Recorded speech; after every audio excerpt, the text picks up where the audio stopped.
চট্টগ্রাম বন্দর আমার কাছে কোনো অপরিচিত জায়গা না, যেহেতু এখানেই বড় হয়েছি। ছাত্র অবস্থাতেও এখানে এসেছি জাহাজ দেখার জন্য, এবং যখন জাহাজ থেকে মাল খালাসের দৃশ্য, সেই দৃশ্য ভিন্ন জিনিস। খোলের ভেতরে গিয়ে মাথায় করে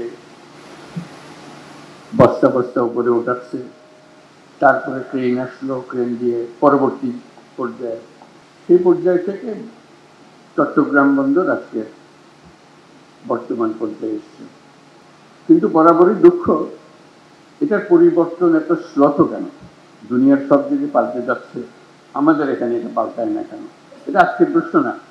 এবার যখন সুযোগ পেলাম, প্রথম দিন থেকেই চেষ্টা করছি যে এটার দিকে নজর দেওয়া, এটা কিভাবে এটা পরিবর্তন করা যায়, এটা সত্যিকার বন্দর হিসেবে তৈরি করতে হবে। কিন্তু দুনিয়া তো এখানে আটকে নাই, দুনিয়ার থেকে বহু দূর চলে গেছে। এই পিছিয়ে থাকার জন্য খুব বেশি দুঃখ দেখি না কারণ। বাংলাদেশের অর্থনীতি যদি পাল্টাতে হয়, তাহলে চট্টগ্রাম বন্দর হলো ভরসা। এটাকে বাদ দিয়ে বাংলাদেশের অর্থনীতি নতুন কোনো পাতায়, নতুন কোনো অধ্যায়ে প্রবেশ করার কোনো সুযোগ নেই।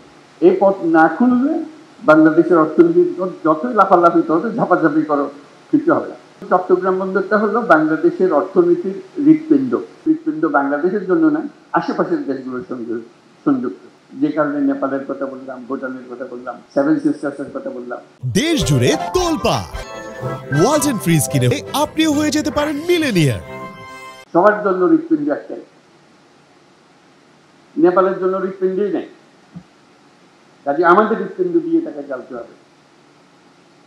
আমরা তাকে সেই সংযুক্ত করতে চাই, এটা আমাদেরও লাভ, তাদেরও লাভ, আমাদেরও লাভ। এটা এমন নয় যে তাদের মেহেরবানি করি, মেহেরবানির বিষয় না।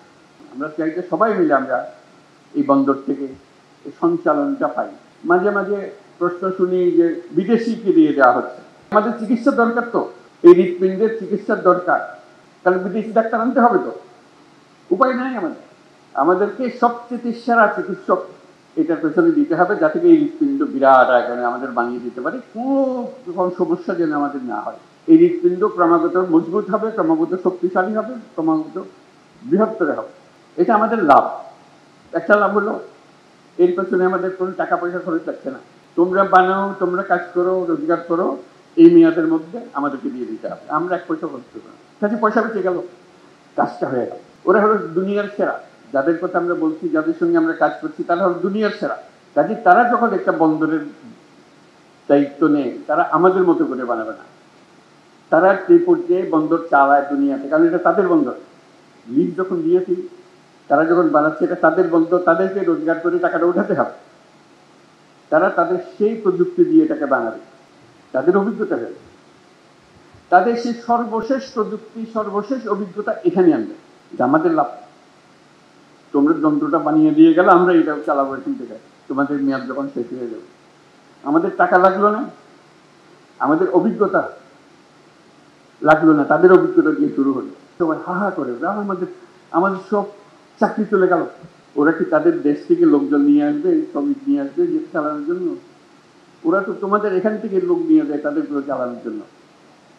কাজে এই কারখানা, এই বন্দর চালাতে হলে আমাদের লোকেকে চালাবে, এটার থেকে গত্যন্তর নেই। কারণ আমাদের লোকে শিখিয়ে দিলে খুব সহজে সে শিখে ফেলে। ইউরোপ থেকে শ্রমিক এনে যদি আমাদের বন্দর চালাতে হয়, ওই ব্যবসা লাভ করবে। এখানকার মানুষ দিয়ে তাকে চালাতে হবে যদি বন্দর চালাতে হয়। বলছে তারা তো যন্ত্রপাতি এনে ফেলবে, কম লাগবে, ঠিক কথা। কিন্তু বন্দরও তো বড় হবে, ক্যাপাসিটিও বড় হবে। কাজে যেখানে একজন লাগতো, এখন বন্দর বড় হওয়ার ক্ষেত্রে 5 জন লাগবে। এর পরবর্তী 5 বছরে আমি একেবারে গ্যারান্টি দিয়ে বলতে পারি, যদি 31 সালে তারা কর্মক্ষম হয়ে যায়, চালু হয়ে যায় সবকিছু, আর 5 বছর 36 সালের মধ্যে পৃথিবীর যত দেশের যত বন্দর তারা চালায়, এই সমস্ত টপ কোম্পানিগুলা, তাদের বহু জায়গাতে বাংলাদেশিরাই পরিচালনা করবে। এখান থেকে এক্সপার্ট হয়ে গেছে ওরা। যেহেতু তোমরা চলে যাবে সস্তা, তাড়াতাড়ি শিখে সেরা বন্দর হিসেবে আমরা ডাকবো। এই জন্য এটা সেরা না হলে বাংলাদেশের অর্থনীতি ছাড়া হবে না। এই কথাটা আমাদেরকে সবাইকে বুঝতে হবে।